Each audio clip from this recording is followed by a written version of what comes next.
जय महाराष्ट्र मित्रांनो, जय शिवराय, जय शंभूराजे. चला मित्रांनो, 4 ओळी मोटिवेशनच्या शिकूया. व्हिडिओ शेवटपर्यंत बघा. आवडला तर लाईक, कमेंट, शेअर करा. मित्रांनो, आजच्या स्पर्धेच्या युगात एक गोष्ट नक्की पाहायला मिळते. लोक स्वतःचं स्वप्न सोडून दुसऱ्याचं स्वप्न जगालेत. कोण इंजिनियर झाला म्हणून आपण पण व्हायचं, कोण विदेशी गेला म्हणून आपण पण जायचं. मित्रांनो, हे खरंच आपलं स्वप्न आहे का? आपलं स्वप्न जरा वेगळं असायला पाहिजे, जरासं हटके. कारण जेव्हा तुम्ही स्वतःच्या मनापासून काय करत असताय ना, तेव्हा ते स्वप्न स्वप्न राहत नाही, ते सत्यात उतरतं. त्यामुळे मोठी स्वप्न बघा.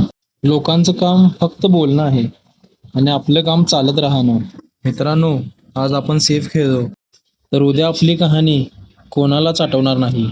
पण आज जरा आपण वेगळं ठरवलं, अपयश पत्करलं आणि चिकाटीने प्रयत्न करत राहिलो, तर लोक उद्या आपली उदाहरणं देतील. म्हणून म्हटलं, दुसऱ्याच्या मागे लागण्यापेक्षा स्वतःचं एक नवीन अस्तित्व निर्माण करा.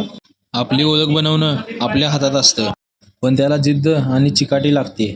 आपल्या नावासमोर पदवी लागली म्हणजे यशस्वी झालं असं नाही. यशस्वी तेव्हाच होतं जेव्हा नावासमोर ओळख लागते, आणि ती पण स्वतःच्या मेहनतीची आणि स्वतःच्या संघर्षाची.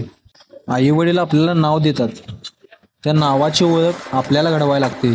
आज तुम्ही कुणीही असाल, शिक्षक असाल, नोकर असाल, अधिकारी असाल, माणसाला त्याच्या पदावरून नाही तर त्याच्या विचारावरून मोठं मानलं जातं. धन्यवाद व्हिडिओ शेवटपर्यंत बघण्यासाठी. संपला विषय.